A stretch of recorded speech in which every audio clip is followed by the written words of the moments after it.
queridos, a paz do Senhor. Estamos mais uma vez aqui para a nossa aula da Escola Dominical.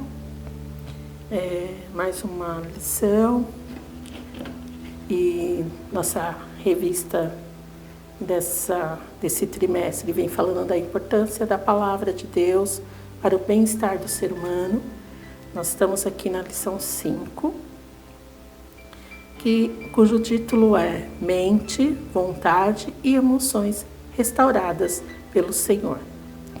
Nosso texto áureo está em Efésios 5:17, que diz: pelo que não sejais insensatos, mas entendei qual seja a vontade do Senhor. Que nós possamos nesta manhã entender a vontade de Deus para as nossas vidas. A nossa verdade aplicada, ela diz que devemos buscar a Deus em todas as coisas, em todas as nossas decisões, para saber qual é a vontade de Deus, para podermos trilhar por ela. É importante conhecer a vontade de Deus para as nossas vidas, para que nós possamos levantar a bandeira de vencedores. Sem saber qual é a vontade de Deus para nossas vidas, o nosso caminhar é um caminhar incerto. O texto de referência da nossa lição está em Filipenses 4, do versículo 6 ao versículo 9, que diz assim: não estejais inquietos por coisa alguma, antes as vossas petições sejam tudo conhecidas diante de Deus, para oração e súplica com ações de graças. E a paz de Deus, que excede todo entendimento, guardará os vossos corações e os vossos sentimentos em Cristo Jesus. Quanto ao mais, irmãos, tudo que é verdadeiro, tudo que é honesto, tudo que é justo, tudo que é puro, tudo que é amável, tudo que é de boa fama, se há alguma virtude, se há algum louvor, nisso pensai. O que também aprendestes e recebestes, ouvistes e vistes em mim, isso fazei, e o Deus de paz será convosco. Essa palavra, ela vem nos orientando ao que passo seguir, né? O comentarista da lição, ele divide a lição em 3 tópicos. E o primeiro tópico, ele traz as 3 áreas da alma. No segundo tópico, ele vem falando da vontade e escolha. E no terceiro, emoções, expressões e os sentimentos. Vamos tentar explanar nesta manhã aquilo que ele trouxe com bastante propriedade e buscar aplicar nas nossas vidas, amém? Tópico 1, as 3 áreas da alma. Definir alma não é uma coisa tão simples, né? Então eu fui buscar no dicionário e a definição de alma, ela diz que é um substantivo feminino, que é a parte principal, vital, que é a vida do ser humano. Na questão da filosofia, a filosofia vai definir a alma como um conjunto de atividades inerentes à vida. Pensamento, afetividade, sensibilidade. Elas são entendidas como manifestação de uma substância autônoma ou parcialmente autônoma em relação à materialidade do corpo. Isso quer dizer, ela não depende do meu corpo material. Ela é autônoma, né? Então, a alma, ela está englobada numa questão autônoma. A gente, enquanto cristão, precisamos cuidar da nossa alma. E de que forma? A nossa mente, ela é o que lidera a nossa alma. Se considerarmos o lugar da nossa mente como o primeiro lugar onde nós travamos as nossas lutas diárias? É a nossa mente. É lá que a gente tem uma briga entre o bem e o mal, entre o que eu posso, o que eu não posso, o que eu considero certo, o que eu considero incerto. Então, é nesse lugar também que o inimigo vai ser o primeiro lugar de atacar, na nossa mente. Ele vai tentar mudar a nossa mente de forma que nós nos afastemos daquilo que é a boa vontade de Deus. A nossa mente, ela é responsável por nossa maneira de pensar, né? É a parte do nosso intelecto, é o raciocínio, né? É como que a gente pensa, como que a gente concebe a vida, né?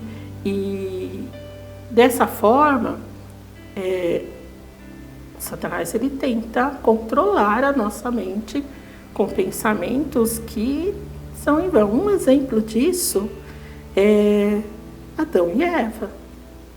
Quando Satanás chega a Eva, ele vai no âmago da coisa, que é atacar a mente. Olha, se você comer do fruto, você vai ser igual a Deus. Então ela começa a lançar pensamentos que Eva ainda não tinha pensado, de uma forma que Eva pudesse sucumbir e desobedecer uma ordem de Deus. Então, o primeiro lugar que o inimigo vai plantar a semente do mal é na nossa mente, né? Por isso que nós temos que estar atentos aos nossos pensamentos, por isso que nós devemos estar atentos à condução daquilo que entra na nossa mente. A nossa mente, ela vai ser orientada pelos nossos sentidos, então, daquilo que vemos, ouvimos e tocamos. É disso que nossa mente vai ser alimentada, né? Então, o cuidado com essas questões do que vemos, do que ouvimos e do que tocamos.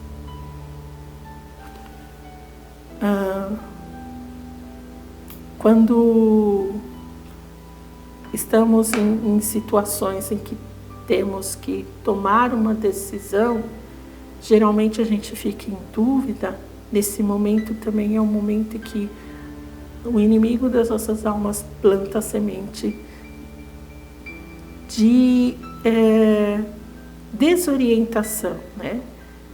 Mas a vontade de Deus é que nós nos voltemos a Ele em oração, que nós buscamos a Ele para tomar toda e qualquer decisão da nossa vida.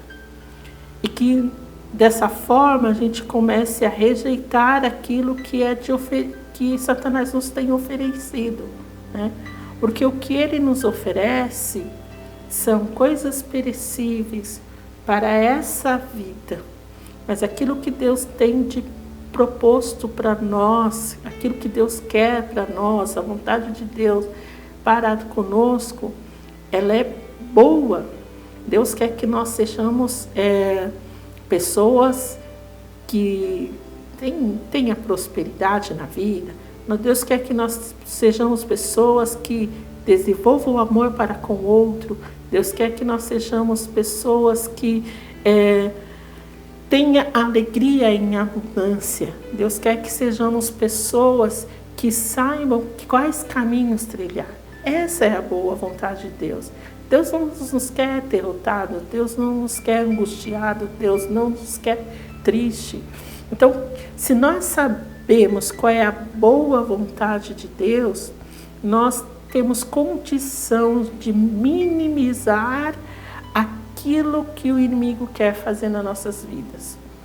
Porque o que ele quer é colocar a semente do mal nas nossas mentes. Mas se nós conhecermos a semente do bem, nós conseguimos refutar. O autor da revista, ele traz um exemplo um ditado, na verdade, né? Que ele diz que um passarinho, ele pode até fazer ele sobrevoar a sua cabeça. Isso você não consegue impedir. Mas você consegue impedir que ele faça um ninho na sua cabeça. Isso sim, isso você pode não permitir. E é a mesma coisa com o inimigo das nossas almas. Ele pode até cirandar, ele pode até tentar colocar pensamentos maus nas nossas mentes. Mas o que nós não podemos permitir é que ele entre e faça a morada nas nossas mentes.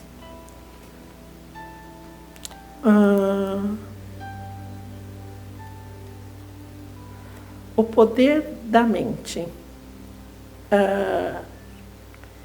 A nossa mente, o nosso intelecto, ela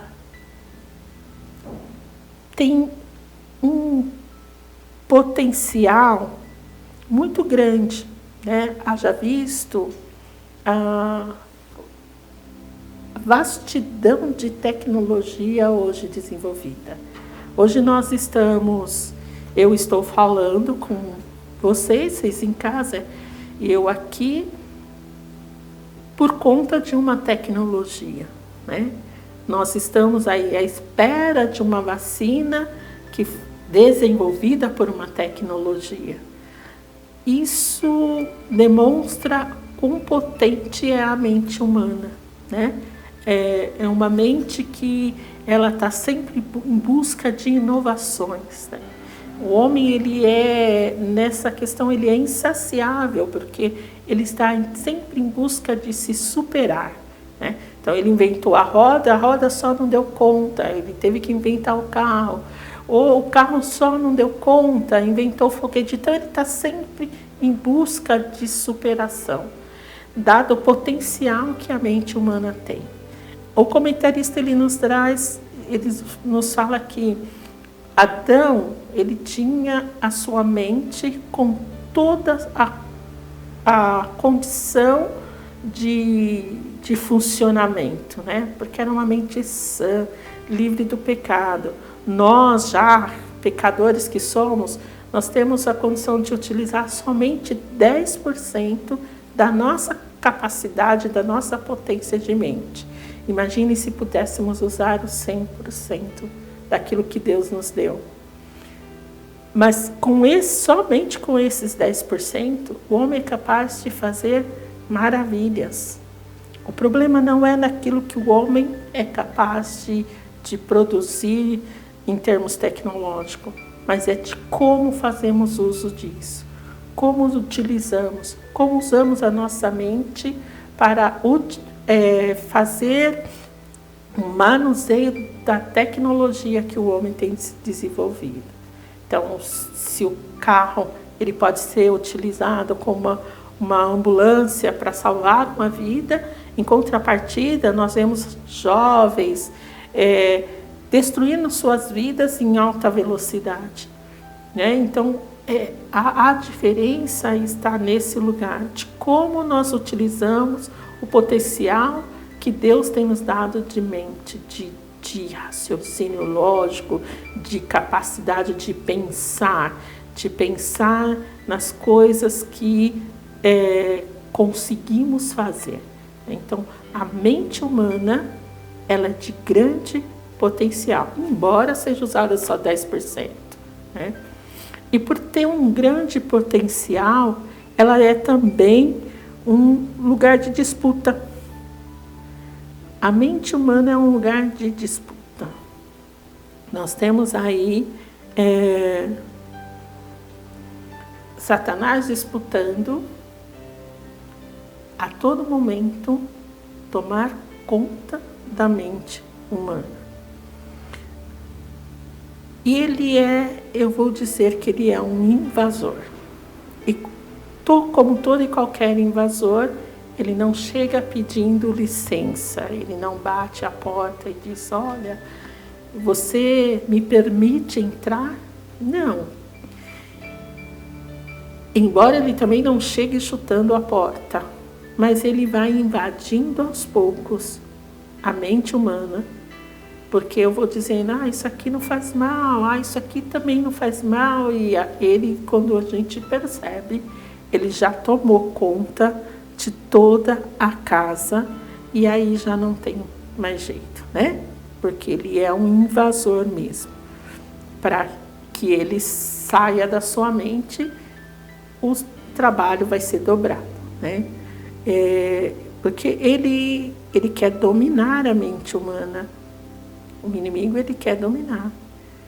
Mas nós sabemos que, ao contrário do inimigo, nós temos o Espírito Santo, que nos convence, que ao contrário, ele nos convence, ele não nos subjuga, mas ele quer ser o parceiro que vai te ajudar na jornada, né? Ele quer estar ao seu lado, ele quer estar junto com você.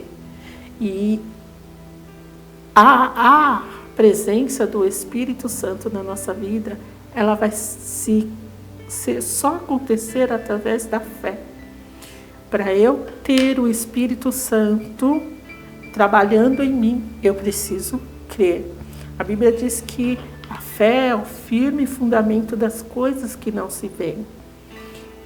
Ao contrário, né, do inimigo, que ele sempre vem te oferecendo coisas que você vê, que são palpáveis. O Espírito Santo, ele vem te trazendo coisas que você sente, que você é de alívio, que você que você não necessariamente você vai ter aqui agora, mas que você vai colher daqui a pouco. O Espírito Santo, ao contrário, ele é amigo, né? Ele é amigo. E o bom amigo, ele quer ver o seu bem, né? Ele quer ver aquilo que é de essencial para a sua vida acontecer, né? Ao contrário do inimigo das nossas almas, que ele vem querendo que você se afaste daquilo que é bom, se afaste daquilo que é saudável, se afaste daquilo que te traz alegria. Ou ele te apresenta aquilo que te traz uma falsa alegria, uma alegria temporária, né? O que para a nossa vida é difícil, né? É complicado eu viver numa falsa alegria, numa falsa situação, porque isso vai trazer complicações para minha mente, vai trazer complicações para minhas emoções, vai trazer complicações para os meus sentimentos, me tornando um ser humano doente, um ser humano cativo, um ser humano sem opções de escolha, né? Ao contrário de quando eu tenho o Espírito Santo na minha vida. No tópico 2, ele vem trazendo vontade e escolha. Eu costumo dizer que nós vivemos uma vida fruto das nossas escolhas. E as nossas escolhas, elas estão muito interligadas às nossas vontades. Eu não consigo escolher algo que eu não queira. Eu só posso escolher entre duas coisas que meu olho bateu e eu gostei, né? Ou eu só posso escolher entre duas coisas que, se eu tenho necessidade, então as escolhas, elas estão muito atreladas à minha vontade. A vontade de ter, a vontade de conhecer, a vontade de ser. A escolha e a vontade andam juntos. E elas vão implicar naquilo que eu sou, naquilo que eu faço. Elas vão meio que ir boleando a minha vida.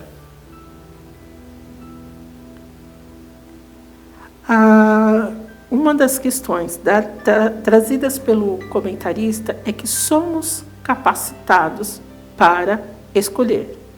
O homem, ele diz que ele foi criado para escolher. Escolher o quê? Escolher entre a vida e a morte, entre o bem e o mal. Isso é uma escolha sua. Ninguém escolhe por você. Mas eu fui levado. Não, a escolha é sua. Você tem o livre-arbítrio para escolher o que você deve fazer. Se você vai fazer o bem, se você vai fazer o mal. Se você sai ou entra, é uma escolha sua, né? A nossa vida presente e a nossa vida futura, ela é fruto dessas escolhas. Eu não posso dizer hoje, eu errei, igual Eva disse, eu pequei porque é a serpente que foi que me falou. Não, ela escolheu pegar fruto, ela escolheu comer, ela tinha a opção de escolher não comer, mas ela escolheu comer o fruto. A nós também cabe isso. Eu não posso atribuir as consequências da minha vida, que acontece na minha vida hoje, a outras. Eu não estou indo na igreja porque aquele irmão falou. Não, isso é escolha sua. A escolha é nossa, né? E as consequências, elas vêm. Eu costumo muito dizer para os meus filhos que nós podemos pecar à vontade. Mas a consequência... E Deus vai nos perdoar se pedirmos perdão com o coração sincero. Mas a consequência desse pecado, isso nós vamos ter que sofrer. Olha Sansão. Sansão, ele tinha uma vida abençoada por Deus. Mas ele tinha alguns princípios, algumas regras para seguir. E ao desenrolar da sua vida, ele foi fazendo escolhas. Escolhas que não combinavam com aqueles princípios, que não combinavam com as regras. Como nazireu de Deus, ele tinha que se resguardar, mas ele fez escolhas. Ele escolheu estar com os filisteus. Ele escolheu dizer de onde vinha a sua força. E Deus perdoou esses pecados, esses delitos de Sansão. No entanto, a consequência, ele teve que viver com a consequência. Aliás, ele chegou a morrer como consequência. Porque a consequência dos nossos atos, dos nossos pecados, somos nós que vamos viver. Ninguém mais vai viver para a gente. Mas Deus perdoa. Perdoa e joga no mar do esquecimento. Mas as consequências, essas são suas e ninguém vai viver por você. Você não vai se livrar. Se você tem boas ações, você vai colher bons frutos. Então, se você tem más ações, os seus frutos serão maus. Isso é fato da vida. Não tem como fugir disso. Mas nós somos capacitados para fazer boas escolhas. Nós temos o nosso intelecto são para poder escolher da melhor forma possível. Está na sua mão escolher, né? Uma das questões que o comentarista traz também, que nós temos alguns defeitos ao escolher, né? Alguns defeitos ao dizer da nossa vontade. Quando a gente vai escolher, a gente fica, né, às vezes meio que paralisado diante de algumas situações. Como a gente também tem uma inconstância, né, na nossa vontade. A hora que a gente quer isso, a hora a gente já não quer mais, né? A nossa situação de falta de iniciativa para algumas questões nos paralisa, nos deixa sem saber o que fazer, né? A procrastinação, eu vou deixando para amanhã, eu vou deixando... Então, são várias questões que vão tornando a nossa vontade imperfeita e tendenciosa, né? O medo de fracassar, a obstinação, não, eu não quero saber, eu vou passar por cima de todo mundo, eu não quero saber. São defeitos da nossa vontade. Então, que nós saibamos dosar a nossa vontade da forma como Deus deseja. Que nós saibamos colocar a nossa vontade segundo o coração de Deus. Que é diferente, né? Quando eu atrelo minha vontade à vontade de Deus. Então essas questões de defeito Deus vai lapidando, de forma que a vontade dele, o nome dele possa ser engrandecido pelas nossas ações, pelo nosso jeito de ser, né? O autor também coloca aqui que um dos maiores impedimentos para que a vontade do homem seja modificada é o orgulho, né? Somos orgulhosos, somos falhos, mas orgulhosos, né? Então, que o Espírito Santo de Deus possa nos lapidar, de forma que a gente possa conhecer a vontade de Deus e deixar essas questões de lado, o orgulho, a indecisão, e que possamos ser pessoas mais proativas, seja na obra de Deus, seja no trabalho secular, seja lá junto com a família, mas que possamos ser mais proativos, ser pessoas que sabem o que quer, né? E que essa relação com o Espírito nos leve a isso. Amém? O 2.3, ele vai dizer que Jesus, ele buscava a vontade do Pai. Então, nós como os bons discípulos de Jesus, nós devemos buscar a vontade do Pai. Jesus, enquanto esteve na terra, em todo o tempo, as Escrituras nos mostram que ele foi buscando aquilo que o Pai tinha planejado para ele, caminhando pelo caminho que o Pai tinha traçado para ele. Eu fico muitas vezes meditando sobre como foi difícil para Jesus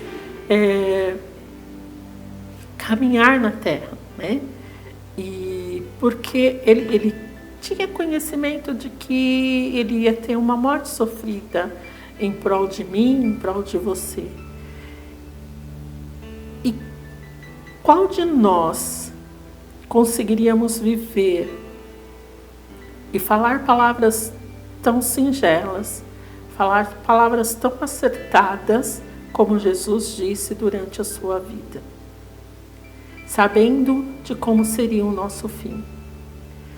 Às vezes nós dormimos preocupados, dormimos em mal, né? Preocupados porque no dia seguinte temos que pagar uma conta que está além do nosso orçamento.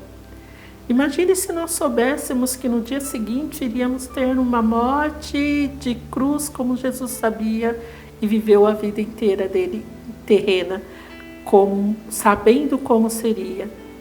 No entanto, ele trouxe ensinamentos de paz, né? Ele trouxe ensinamentos de mansidão, ele trouxe ensinamentos de amor, de forma que hoje ele se tornou um modelo para a nossa vida terrena. Então que saibamos que olhamos para Cristo dessa forma, né? Como um modelo de pessoa que buscava fazer a vontade do Pai, que buscava na palavra, na Escritura, ele buscava fazer aquilo que Deus tinha traçado para ele como meta. E por conta disso, hoje nós temos a certeza de podermos ganhar o céu, né, após essa vida. Hoje nós temos a certeza de que podemos ser salvos, né, porque Cristo andou segundo a vontade do Pai. Amém? Já lá no tópico 3, vamos lá para o tópico 3, as emoções, expressando os sentimentos.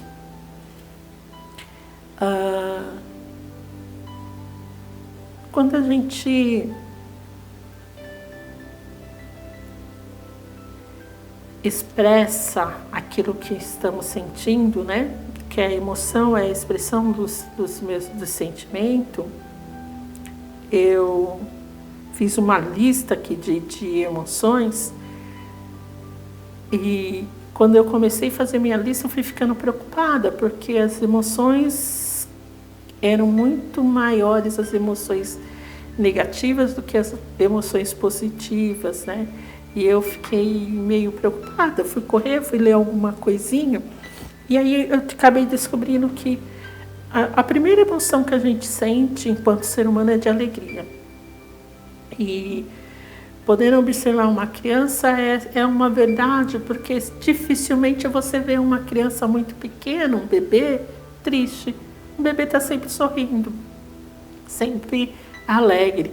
E a segunda emoção, né, sentimento que as pessoas geralmente sentem é de raiva, né? Então são antagônicos, né? Então eu sinto primeiro uma alegria e depois eu sinto raiva. E com isso, conforme vamos crescendo, vamos amadurecendo, nós vamos tendo contato com turbilhões de emoções: tristeza, amor, ódio, inveja, vergonha, angústia, nojo, desejo, estranheza, adoração, diversão, tédio, apreciação, calma, excitação. São emoções que vão que nós vamos tendo contato à medida que vamos vivenciando, que vamos tendo experiências, né? Então, a emoção é algo que faz parte, é inerente ao ser humano. Não dá para viver sem emoção, não dá para viver sem sentir, né? Agora, o que nós devemos nos preocupar é como que essas emoções vão tomando conta das nossas vidas. Então, como eu disse no começo, as emoções ruins, elas estão em mais larga escala. Se eu me deixo tomar por essas emoções, eu vou ser uma pessoa que tem uma dificuldade de vida, que vou desenvolver muitas doenças da alma. Mas se eu tenho uma vida restaurada por Cristo, as minhas emoções, eu não vou deixar de ter tristeza, eu não vou deixar de ter vergonha, eu não vou deixar de ter estranheza, eu não vou deixar de ter raiva, mas essas emoções não são emoções que vão me dominar. Essas emoções vão ser emoções que vão bater e eu vou repudiar. E eu vou dizer, não, isso eu não quero na minha vida. Isso não é para mim enquanto cristã. Isso não faz parte de mim. E eu vou me desfazendo desse tipo de emoção.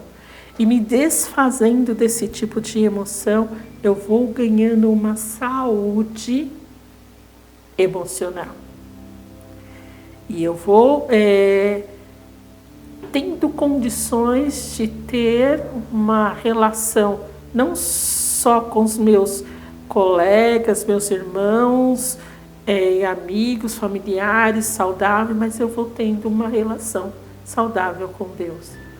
Porque quem vai me dar essa condição de repudiar todas essas emoções ruins que me são herdadas pelo pecado é o Pai Celestial através do Espírito Santo. Então, conforme eu me aproximo de Deus, eu tenho condições de perceber e repudiar essas emoções. E aí eu tenho condição de ser um cristão melhor, né? Eu tenho condições de desenvolver mais alegria do que tristeza. Eu tenho condições de desenvolver mais o amor do que o horror. Eu tenho condições de ter mais triunfo do que situações de vergonha.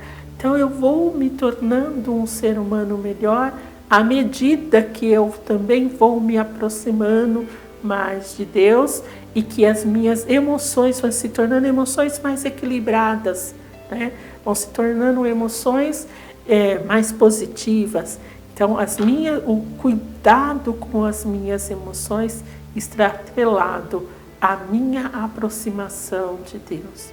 Hoje nós olhamos para o mundo e vemos tanta gente precisando estar fazendo terapias. Eu não sou contra as terapias, mas o aumento de pessoas que precisam fazer terapias no mundo tão tecnológico nos leva a ver que quanto mais eu me aproximo, me distancio das coisas simples, das coisas singelas que Deus fez, mais eu vou ficando doente.